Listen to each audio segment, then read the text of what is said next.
My daughter said I was too slow, too forgetful, and too much trouble to live alone.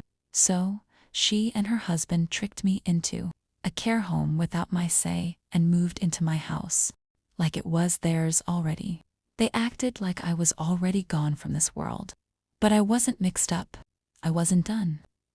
I wasn't fading away. While they thought I'd just sit back and let them win, I was working on a plan. A quiet plan. Yes, one they'd feel every single time they stepped out the door. Every time they looked across the street.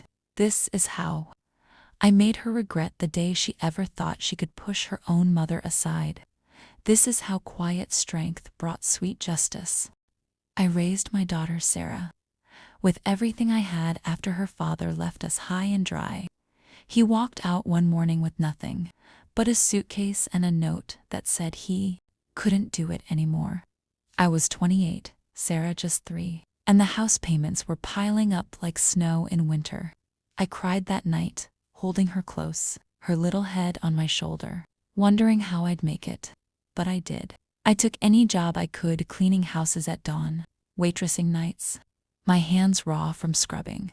I skipped meals so she could have hot lunches at school. I sewed her dresses from old fabric, made them pretty with buttons I found cheap. When she got sick with that bad fever, I sat by her bed for days, wiping her brow, praying silent prayers. The doctor bills came, and I sold my wedding set to pay them. Never complained, not once. I just kept going, because that's what mothers do, isn't it? We stretch our hearts until they hurt, thinking love will come back around when we need it most. Sarah grew up strong, or so I thought. She went to community college on my savings, got a job at a bank, met Tom. He was smooth-talking, always with plans for bigger things. They married in my backyard, simple, with wildflowers I picked. I was happy for her. Gave them the down payment for their apartment from my savings. The house I had, it was mine, paid off slow, year by year. Small, but ours 2 bedrooms. A kitchen where I baked pies on Sundays. A porch where Sarah and I sat talking late. Life was steady, quiet, but good. Then my knees started giving.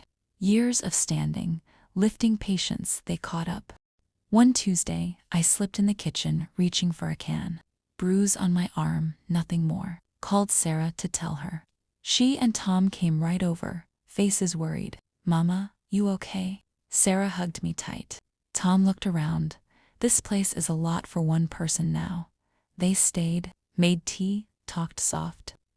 "We want to help more," Sarah said. "Show us the papers, in case something happens." I trusted her, my girl. Pulled out the deed, will bank stuff. Thought family shares. Sarah called more. "Mama, you forget the stove on." But things changed slow, sneaky. I didn't, but she insisted. Tom asked about selling the house. "For your safety," neighbors later told me they heard. Sarah saying I was slipping, forgetting names. Suppliers for my garden, she called, said I couldn't manage. One weekend, I rested early tired. They changed the locks.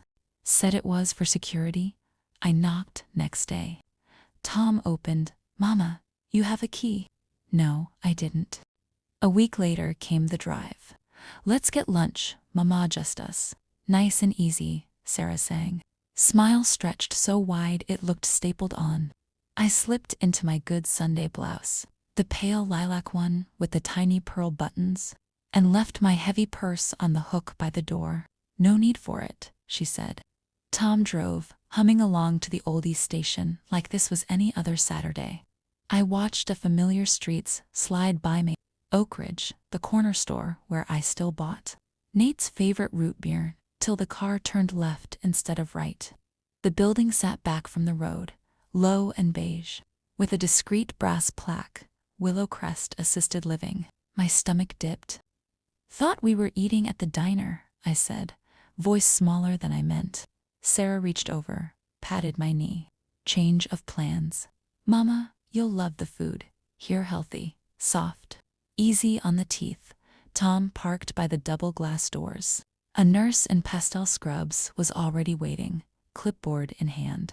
Inside smelled of lemon disinfectant and overcooked peas. The doors whooshed shut behind us click and I heard the lock engage. Sarah's grip tightened on my elbow. Just a little rest, Mama. A few days to get your strength back. Her eyes slid past mine. Fixed on the nurse, Tom cleared his throat. We'll visit tomorrow. Promise. He leaned in for a hug that barely grazed my shoulder, then stepped back fast, like I might burn him. They were gone before I could form the word. Wait. The nurse name tag. K. Delgado guided me down a hallway that echoed with feet and distant television laughter. My room was the size of a walk-in closet, white cinder block walls, a single bed with a plastic-covered mattress, one dresser with 3 empty drawers, no quilt, no framed photo of Sarah in her cap and gown, no trace of the life I'd spent 62 years stitching together. Dinner arrived on a beige tray, grayish meatloaf, mashed potatoes the texture of paste, a cup of lukewarm tea. I asked for a phone. Family calling hours are 4 to 6, Nurse Delgado recited, already turning away. But they just left asterisk. My voice cracked like a dropped plate. She produced a thin folder, flipped it open. My name, Helen Marie, Leet typed neat across the top. Below it, a signature that wobbled like a drunk spider. Asterisk consent for temporary residency. Mental health observation. A yellow post-it in Tom's blocky handwriting. Patient unsafe at home recurrent falls. I sat on the edge of the bed, hands folded so tight the knuckles blanched. Inside, I shook like a leaf in a hurricane. My daughter, the one I'd carried 9 months, rocked through colic, taught to tie her shoes with bunny ears. How could she sign me away like an overdue library book? Next morning, I cornered the administrator, a thin woman with a clipboard and a smile like plastic fruit. This is a mistake, I said, calm as I could. I'm sharp, I'm steady. Take me home. She sighed through her nose. Your daughter was very clear, Mrs. Lee. Memory lapses, balance issues. This is for your long-term safety. I wanted to scream, liar, until the walls cracked, but I swallowed it. One outburst and they'd strap a bracelet on me that said agitated. So I nodded, slow, and let her think I'd folded. Days blurred into sameness. Breakfast at 7 oatmeal, the color of wet cement. Medication line at 8 pills. I flushed when no one watched. Walks in the fenced courtyard, a square of astroturf ringed by chain link. Old folks shuffled in circles, some calling for children who never came. One lady in a pink housecoat sat beside me on the bench. Family put you here too, she rasped. I nodded. Mine thought I was already gone, she said, eyes on the sky like it might open and take her. Tears pricked hot behind my lids. Not here, not yet. 4th day, phone privileges. I dialed Sarah straight to voicemail. It's Mama. Come get me, baby. This isn't right. No callback. Dialed Tom rang once. The man who'd eaten my fried chicken every Sunday for 12 years. Who'd laughed until soda came out his nose at my corny jokes blocked. I lowered the receiver slow, like it might bite. Sat in the hard plastic chair by the window, staring at a courtyard where a single dandelion pushed through cracked concrete. This is my end. After skipping meals so Sarah could have ballet slippers, after pawning my mother's engagement ring for her first bike, no way. That night the hall nurse Marta, kind eyes, island accent, did rounds. Need anything, Mrs. Lee? I hesitated, then asked, pen and paper. They say journaling helps. I'd asked for the moon and brought me a spiral notebook. College ruled, the kind Sarah used in 3rd grade. I didn't write poems or prayers. I wrote facts. House purchased, 1998. Final payment 2015. My name sole on deed. Checking XXXX 3219. Savings XXXX. PIN 0724. Sarah's birthday ironic now. Ruth Caldwell-esque. Church choir alto. Garden clients. Mrs. Alvarez roses. Mr. Patel tomatoes. Dr. Chen herbs, all paid cash. All would vouch. Page after page. neat and small. Battle plan, not diary. They thought old meant weak. I'd raised Sarah solo after her daddy lit out with a waitress and a U-Haul. I'd worked double shifts at the hospital, feet swollen, hands cracked from bleach, and still come home to braid her hair. Beat breast cancer at 55 with nothing but prayer and stubbornness. I'd survive this cage and come back swinging, not with fists, with paper, with law. With the quiet kind of war that leaves footprints in your soul forever. Next phone slot I dialed Ruth, left a message clipped and calm. Ruth, it's Helen Lee. Sarah tricked me into Willow Crest. Forged papers. Took the house. I still have bank access. Call me. She rang back at lunch, voice sharp through the crackly line. Helen, you safe. Safe as a bird in a gilded cage. But the door's about to open. Tell me everything. I did every lie, every forged loop on that consent form, every blocked call. She listened without interrupting. Then, hold tight, I'm coming. Friday, the sky cracked open, rain lashing the windows like it wanted in. Ruth marched through the lobby at 10:03 a.m., umbrella dripping, briefcase swinging like a battering ram. I'm counsel for Mrs. Helen Lee, she announced to the front desk. The receptionist's smile froze. The administrator scurried out, heels clicking panic on linoleum. We acted in the family's best interest. Ruth cut her off. You'll act in Mrs. Lee's interest now. Or I'll have this facility's license in front of a judge by Monday. She walks today. Or we sue for false imprisonment, elder abuse. Your choice? They chose wisely. Marta handed me a plastic bag for my few things slippers. Toothbrush, the spiral notebook clutched to my chest like a hymnal. Ruth waited by the door, raincoat buttoned to the throat. I took one last look at the white room, the plastic mattress, the dandelions still fighting outside the window. Then I stepped into the storm, head high, and didn't look back. Breathed deep, first time weeks. Air tasted like rain on hot pavement, sharp, alive. Nothing like the bleach and oatmeal stink of that place. My knees wobbled on the sidewalk outside the care home, but I didn't fall. Ruth's hand hovered at my elbow, ready but not pushing. Steady, Helen, she murmured. One foot, then the other. I nodded, swallowed the lump in my throat, and walked to her car like a woman who still owned her name. We didn't go straight to a hotel. Ruth drove me to the county clerk first. File the revocation of the power of attorney before they know you're breathing free air, she said, tapping the steering wheel.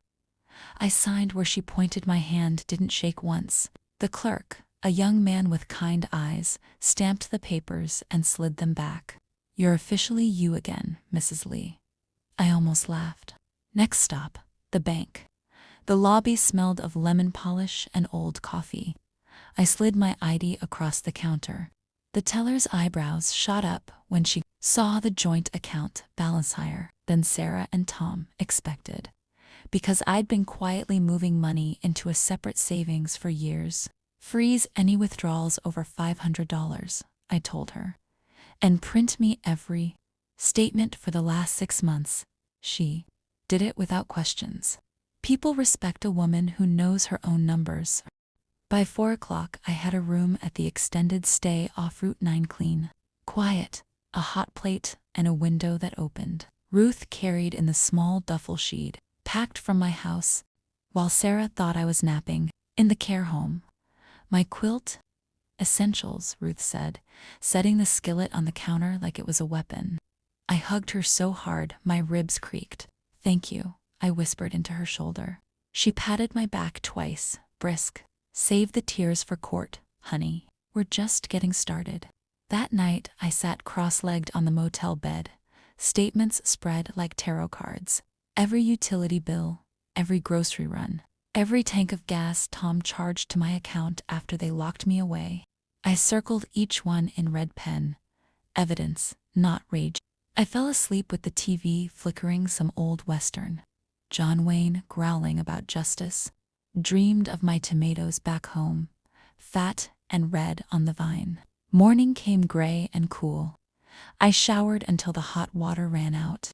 dressed in the jeans and soft blue sweater Ruth brought, and met her in the lobby. Coffee in paper cups, steam curling between us. "Today we serve them," she said. I nodded. No butterflies, just the steady thump of a heart that had decided to keep beating. The process server was a wiry kid named Jamal with a man bun and a clipboard. Ruth gave him the address. 7 a.m. sharp, knock loud. Jamal grinned. Loud is my specialty. I didn't go with him. Instead, Ruth drove me to the courthouse parking lot. We sat in her Buick engine off, watching clouds stack up like dirty dishes. My phone buzzed at 7:12, unknown number. I let it ring out. Voicemail, Sarah's voice. "There's a man here with papers." "What is this?" I deleted it. Ruth raised an eyebrow. "Good girl," she said. By noon, the emergency hearing was set for Friday. Judge Ramirez, a woman with steel gray hair and no patience for nonsense. Ruth had clerked for her 20 years ago. She hates elder abuse, Ruth told me. Hates it like poison. I believed her. I spent the week preparing. Doctor's appointment, private neurologist, not the care home's pet shrink. Full cognitive workup. Results. Sharp as a tack. Healthier than most 50-year-olds, I framed the report. Grocery store runs in Ruth's car.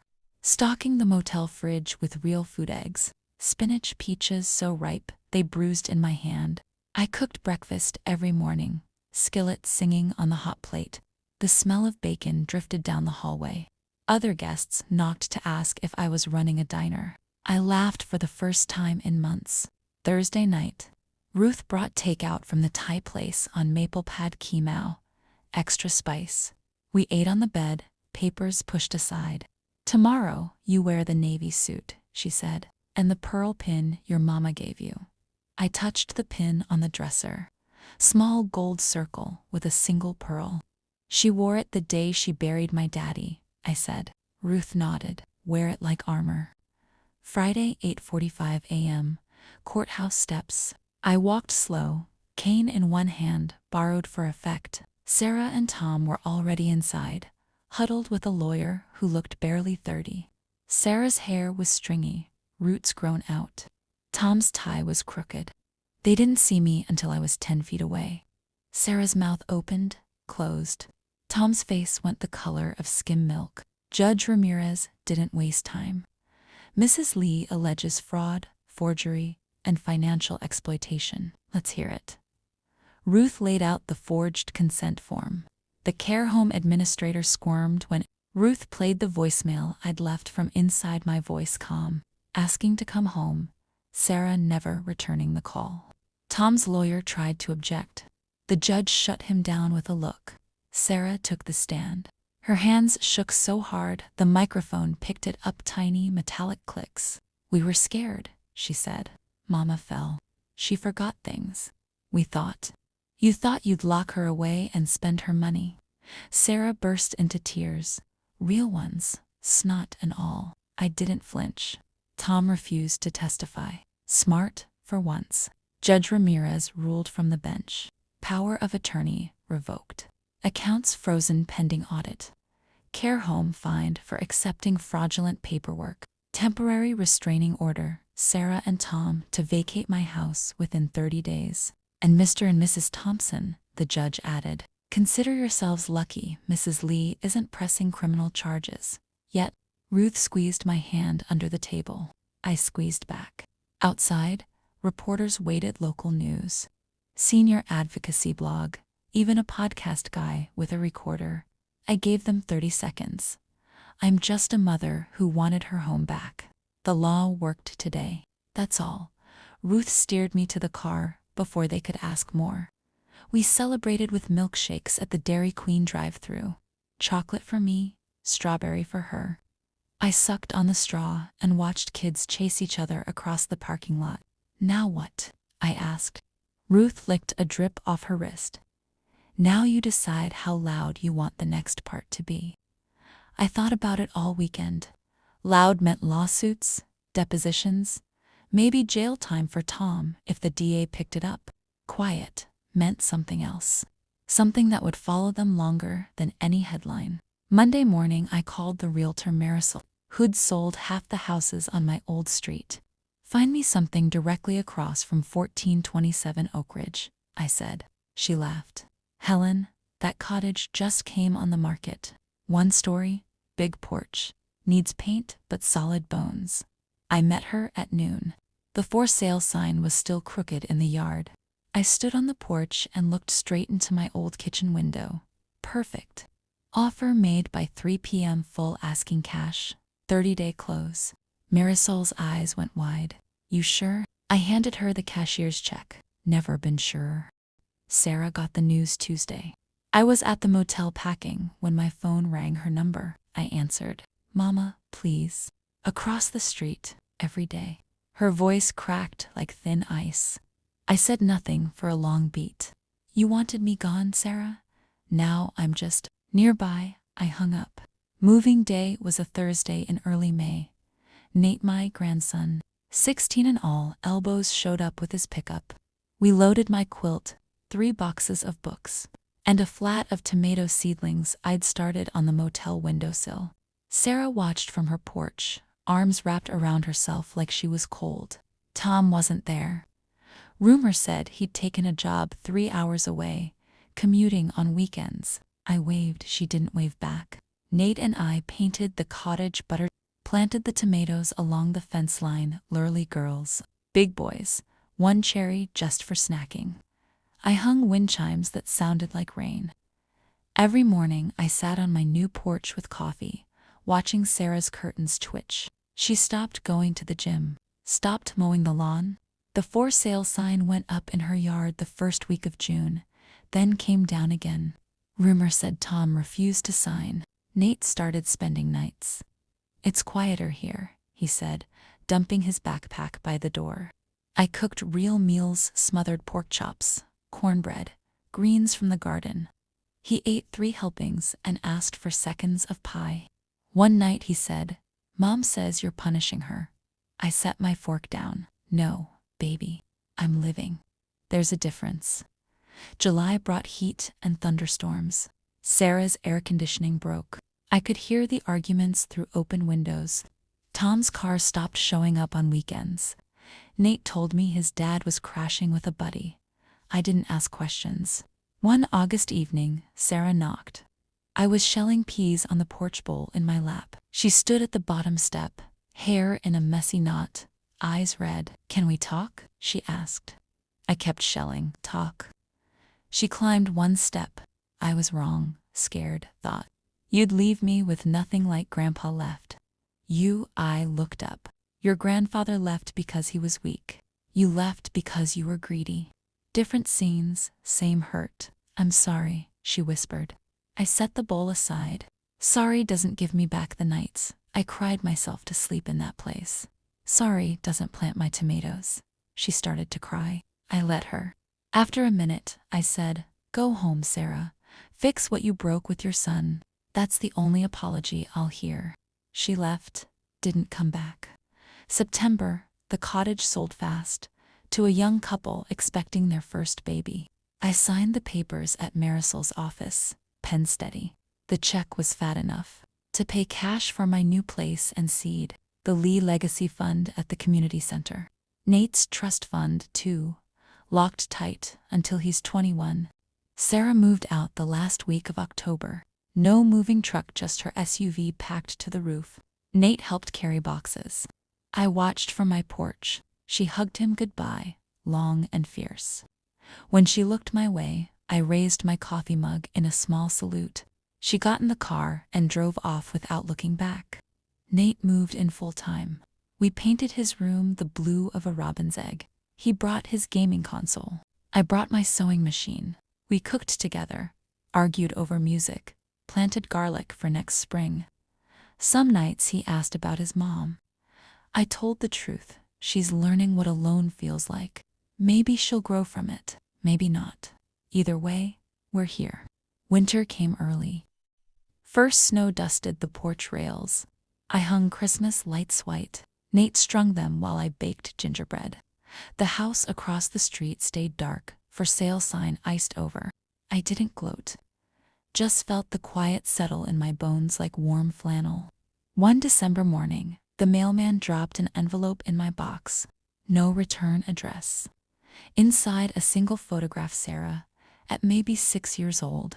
Gap-toothed. On the back, in her careful child handwriting, "I'm sorry, I blew it away." It into the photo album. Between pictures of her high school, graduation, and Nate's first bike. That night, Nate and I strung popcorn for the tree. He asked, "You ever gonna forgive her?" I thought about it, needle pausing mid-stitch. "Forgiveness isn't a door you open once," I said. "It's a garden you tend. Some weeds take years to pull." He nodded like he understood. Maybe he did. Spring again. The tomatoes came back stronger. I canned sauce, gave jars to neighbors, kept one shelf for Nate's lunches. The cottage sold a second time to a retired teacher who waved every morning. Life kept moving, steady as breath. I still sit on my porch most evenings, rocking slow, watching the street I fought to keep. Sometimes I think I see Sarah's car slow at the stop sign, hesitate, then drive on. I don't wave anymore. Don't need to. The house is mine. The garden is mine. The quiet is mine. And that, finally, is enough.